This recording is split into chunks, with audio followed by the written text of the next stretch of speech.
least 95% of the people in this arena believe that Berkshire Hathaway stock is undervalued. If you don't think it's the Buffett rule, could each of you give us your opinions about why the stock stays stuck at these levels? Yeah, we've run Berkshire now for 47 years. There have been several times, 4 or 5 times when we've thought it was significantly undervalued. We saw the price get cut in half at least 4 times, or roughly in half, in fairly short periods of time. And I would say this: if you run any business for a long period of time, there are going to be times when it's overvalued and sometimes when it's undervalued. Tom Murphy ran one of the most successful companies the world's ever seen, and in the early 1970s, his stock was selling for about a third of what you could have sold the properties for. And Berkshire, back in 2001, whenever it was, that I wrote in the annual report that we were also going to repurchase shares, was selling at what I thought was a very low price, and we didn't get any repurchased. But the beauty of stocks is they do sell at silly prices from time to time. I mean, that's how Charlie and I have gotten rich.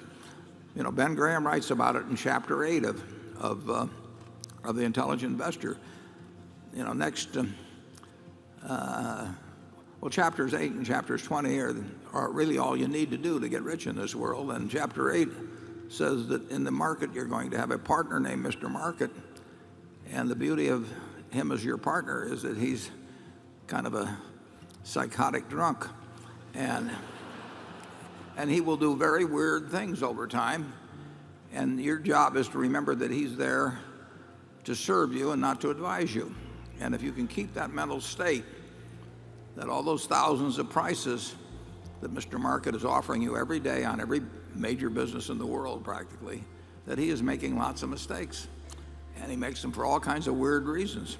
And all you have to do is occasionally oblige him when he offers to either buy or sell from you at the same price on any given day, any given security.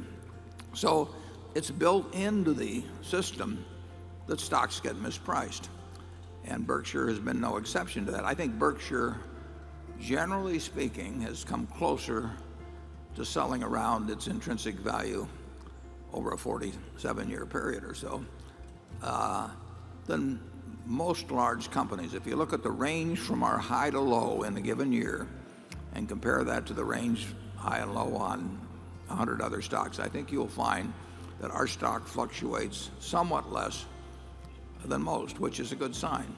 But I will tell you, in the next 20 years, Berkshire will someday be significantly overvalued and at some point significantly undervalued. And that will be true for Coca-Cola and Wells Fargo and IBM and all of the other securities that I just don't know in which order and at which times. But the important thing is that you make your decisions based on what you think the business is worth. And if you make your buy and sell decisions based on what you think a business is worth, and you stick with businesses that you think you've got good reason to think you can value, you simply have to do well in stocks. The stock market is the most obliging, money-making place in the world because you don't have to do anything.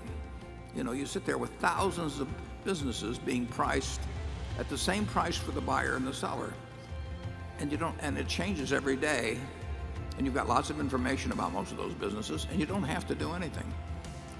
Compare that to any other investment alternative you've got. I mean, you can't do that with farms. If you own a farm and the guy has the farm next to you and you kind of like to buy him out or something, he's not going to name a price every day at which he'll buy your farm or sell you his farm. But you can do that with, you can do it with Berkshire Hathaway or IBM. It's a marvelous game. I mean, the rules are stacked in your favor if you don't turn those rules upside down and start behaving like the drunken psychotic instead of the guy that's there to take advantage of him. Charlie?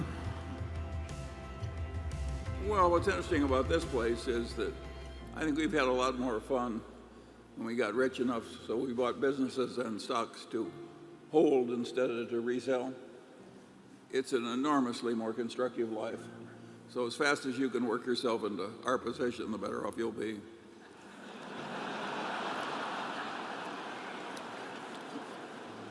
And you should be very encouraged by the fact that he's only 88 and I'm only 81. Just think, it may take you a little while.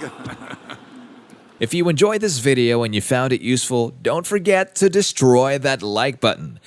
And Hulk. Smash.